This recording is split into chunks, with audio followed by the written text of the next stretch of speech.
غرض جن اعمال بد سے ان کو منع کیا گیا تھا، جب وہ ان پر اصرار اور سرکشی کرنے لگے تو ہم نے ان کو حکم دیا کہ ذلیل بندر ہو جاؤ۔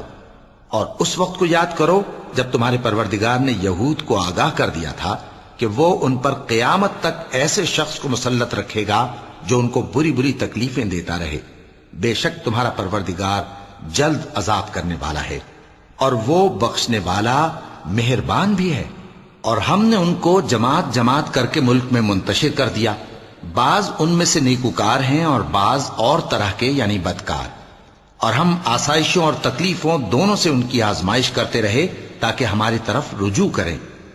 پھر ان کے بعد ناخلف ان کے قائم مقام ہوئے جو کتاب کے وارث بنے۔ یہ لوگ اس حقیر دنیا کا مال و متاع لے لیتے ہیں اور کہتے ہیں کہ ہم بخش دیے جائیں گے، اور اگر ان کے سامنے بھی ویسا ہی مال آ جاتا ہے تو وہ بھی اسے لے لیتے ہیں۔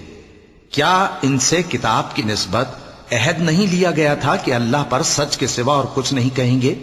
اور جو کچھ اس کتاب میں ہے اس کو انہوں نے پڑھ بھی لیا ہے، اور آخرت کا گھر پرہیزگاروں کے لیے بہتر ہے، کیا تم سمجھتے نہیں؟